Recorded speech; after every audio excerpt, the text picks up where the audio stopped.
Okay, everyone. Ivana. Ivana. We're ready to begin? Okay, good. Right, let's get started. Very well. I'm here because I have OCD just like the rest of you. I don't tear whole sheets of paper into tiny pieces of paper or anything, nor do I wish to run anyone over with my car. I'm here because I want to hurt children. I want to kill babies for me as it is for the rest of you. My doctors tell me I'm unbalanced. My brain is imbalanced, and so I take my meds and I feel less alive.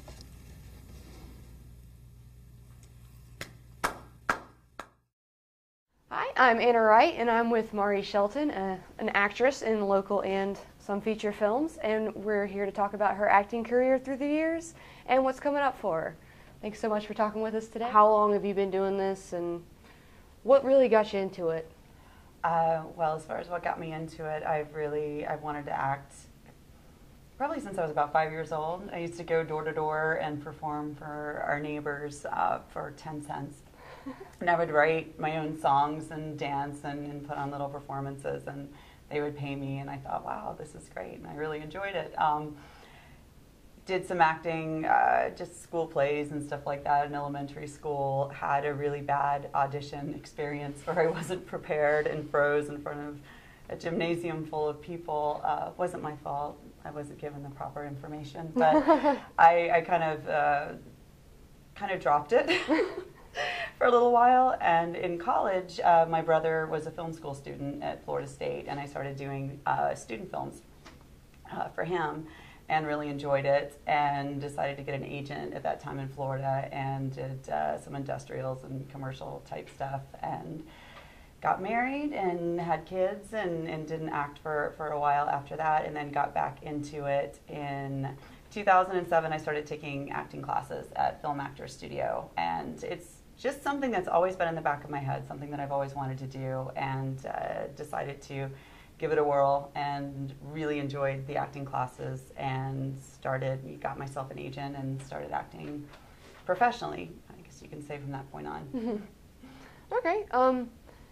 What's the most recent thing that you've done that you can discuss? I did a feature film called Pull, and that was directed by James Ryan Gary, and wonderful cast and crew. It was a great experience, and I'm excited. I think that's definitely, it's coming out sometime this year. I'm not sure exactly when. And that's a feature, not like a local. That is a feature. It's a feature film. I did another feature film last year, and as well, and can't talk about that one. But that was a lot of fun. Worked with talented people, and I actually did a short film for the Art Institute of Charlotte, mm-hmm. and it was called It's a Cold World, and worked with some great people on that one as well. Mm-hmm. Oh, and I'm working, actually, I just did voiceover work it's a feature film called Athena, and it's a Robert Fillion film, and I've done some other films for him as well, and I'm a voice in that film, so it's an interesting twist, isn't it? Well, that's cool. As far as basically kind of just along the lines of getting places or getting auditions and everything, in Charlotte, are you affiliated with any associations that help with that, or just through an agent? Kind of how do you find what you want to act in, what you want to audition for? Well, a good first step for anybody getting involved in acting would be to join the Charlotte film community, the CFC. There are numerous directors, actors, producers that go to those meetups, and it's a great way to network and to meet people and find out what upcoming projects are. You can always look at student films like the Art Institute of Charlotte, North Carolina School of the Arts. They are often looking for people, and it's a great way to get your feet wet, to learn how to audition, to work on set, and I would highly recommend doing that. To start off with, once you get a little bit of experience under your belt, then you can start applying to different agencies around Charlotte, and you have to usually audition for them. And hopefully if you get picked up by an agent, then they start throwing work your way. But word of mouth, too, once you start getting involved in the film community and you put out a good film and you do good work, then people start asking you to do things, and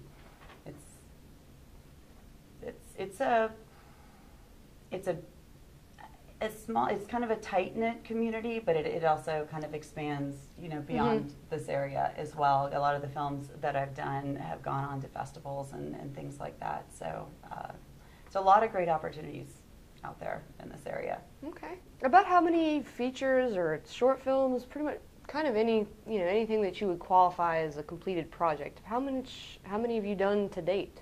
I think I've done seven short films and 2 feature films. I've done a couple of commercials, industrial. I've done some voiceover work. So it's I didn't know exactly what I was gonna, what the future held for me when I first, got into acting, and I've been really pleasantly surprised at the number of gigs that I've been able to do, and it's all been positive. It's all been really a nice experience. Okay, you did mention that it's a close-knit community that you try and network. What benefits have you found, or what's kind of the necessity of that as far as being involved in that community? And do you find that it's kind of a help or a hinder when you're trying to go outside of it, possibly?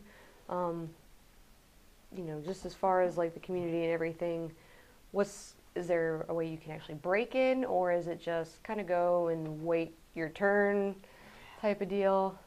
Generally speaking, if you're going to do a lot of the films, the independent shorts that are filmed in this area, a lot of them are not paid.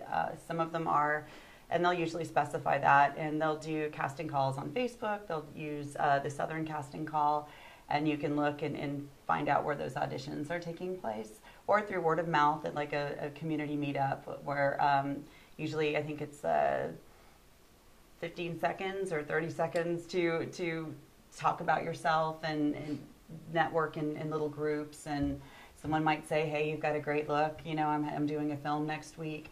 If it's a no-pay short, it's a great opportunity to get footage for your reel.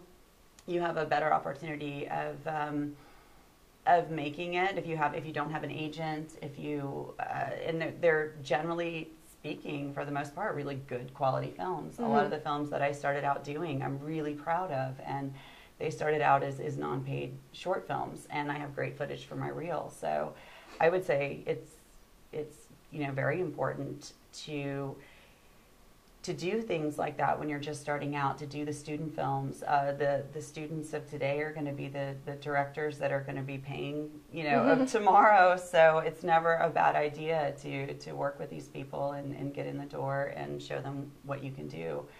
When you're just starting out and you have no experience, it is kind of hard to break in. It's pretty much based on your audition. If you go in and deliver a great audition, then that's fantastic. You're going to start getting work, and through word of mouth, people are going to start asking about you.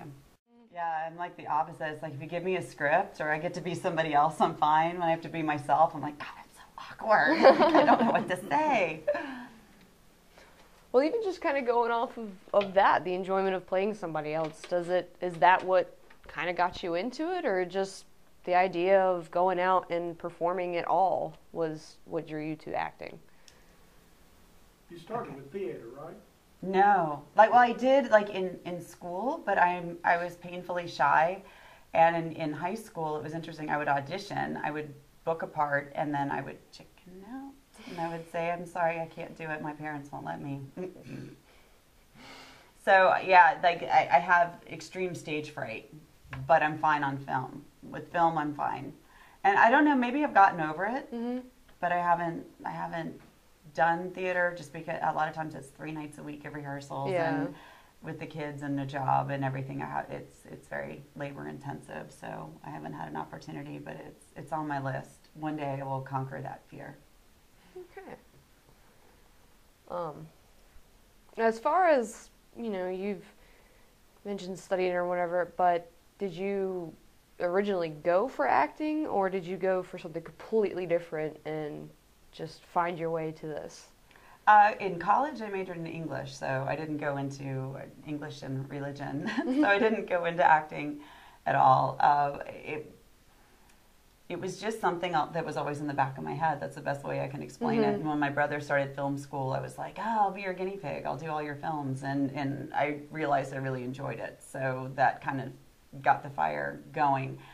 But I'm very shy. So there was always that part of me that was wondering if I could do it, wondering if I would get embarrassed. I don't know. I always kind of second-guessed myself. And so I don't know, it's different experiences in your life make you stronger, and it just got to the point where, about 4.5 years ago, I was like, you know what, I think I can do this. I'm going to try it.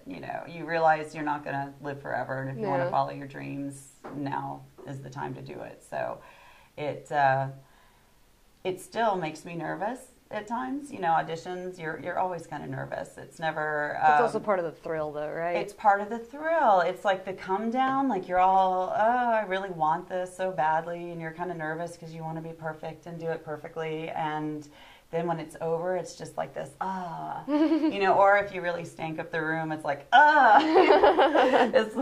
it's kind of a different experience, but it is. I think I realized that I'm one of those people that I kind of like a chaotic life. I like wearing a lot of hats and juggling a lot of things, and it is kind of an adrenaline rush. It's going for the prize, and if you get it, it's great. I would say the hardest part is learning to deal with the rejection, because there's a lot of that. And if you're not strong, if you don't have a firm center or a firm sense of self, it can mess with you, because you start thinking, I'm not good enough, or I'm not pretty enough, and it really has nothing to do with you. Then over the years, I've learned that you just weren't the look that the director was going for. He almost knew immediately when you walked in the room, no, that's not who I had in mind. Sometimes you can change their mind by delivering a great performance, and they'll say later, you were not what I had envisioned, but I really loved your performance, so we kind of changed the character. But if you don't get selected after auditioning, you have to just persevere. You have to just go on to the next audition. I've learned to just put it behind me. I don't think about it again, and you move on to the next one, and that's really the only way to stay sane.